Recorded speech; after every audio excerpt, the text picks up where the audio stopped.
Welcome to Hotline TV, everybody. I'm John Mercurio. And I'm Amy Walter. All right, the big news today, Sonia Sotomayor picked as Obama's nominee for the Supreme Court.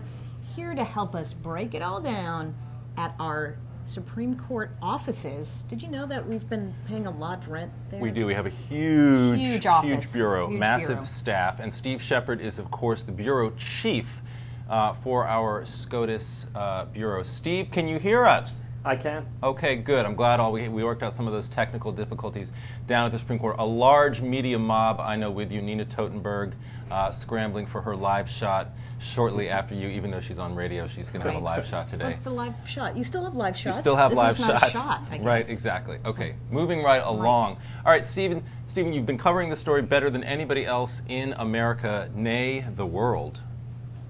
And you knew that Obama was going to choose Sotomayor weeks before anybody else did, including Obama himself. But talk to us a little bit about the politics of the choice. What was going on in the White House for the weeks leading up to today's announcement? Well, as many as 3 weeks ago, there was talk of a schism developing in the White House between sort of the political people and the legal people. The political people saw a lot of advantages in picking Sotomayor, not just for reasons of her identity as a Hispanic woman.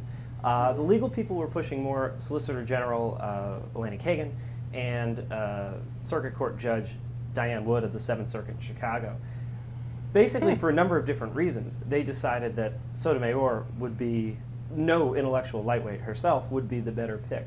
The thinking behind that is dragging Republicans into a court fight against the first Hispanic justice, potentially, could be damaging for them. The second theory that's being pushed by Richard Wolff this past weekend was that they actually want a fight over the Supreme Court. The Republicans do. No. I'm sorry, The White House does. wants a fight over the Supreme Court to sort of take everybody's attention away from health care and climate change.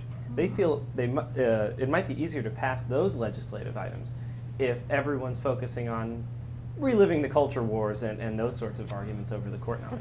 That seems kind of odd that you're going to kind of sneak in major changes to energy and healthcare policy when nobody's looking. Yeah. Hey, watch out! We've changed the whole form of the way that we deal with healthcare. But especially since you're talking about the slowest deliberative body in the Senate having to be sort of occupied with all of these hot plates at the same time. Correct. The one thing it did, of course, take attention away from was North Korea. Remember, that was going to be the story today, which is interesting. And fortunately, we have to hear no more about Powell and Cheney. But let's talk about the politics for where Republicans go.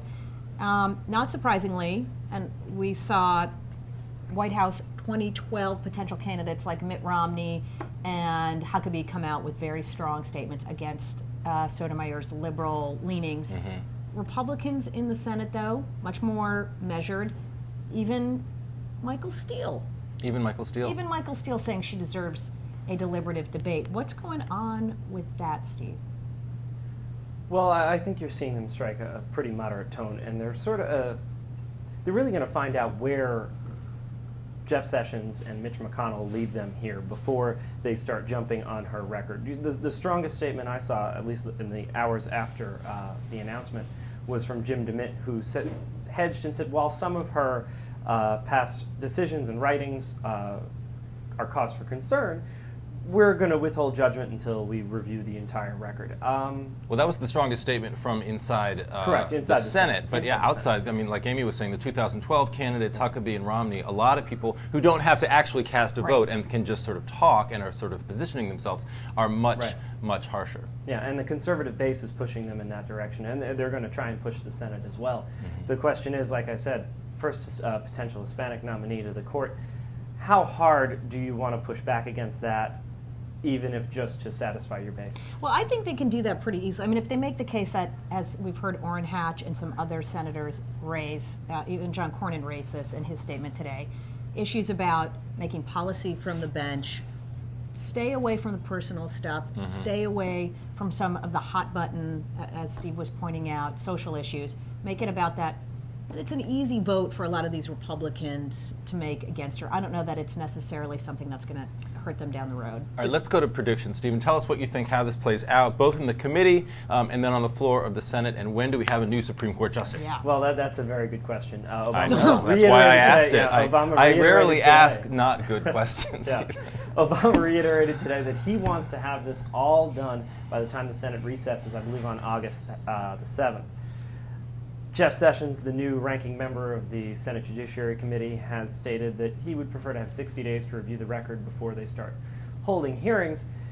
I don't know that they're going to get it done before the recess.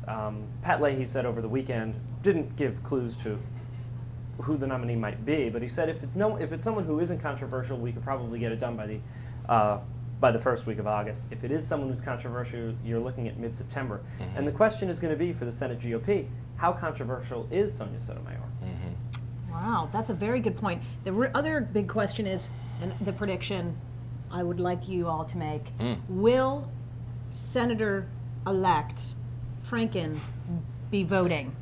He thinks so. He's already put out a statement saying he looks forward. Will he be seated by this time? To be voting. Yes or He no? looks forward He'll be to joining voting. his It's just a colleagues. question of whether his vote will count. He'll be casting his vote in his own special little place. All right, Stephen Shepard, thank you so much. Keep up all the Excellent good job. work down at the Supreme Court Bureau. I know you guys are all going to be busy today. But that's all the time we have for Hotline TV. Until next time, see you on Hotline TV.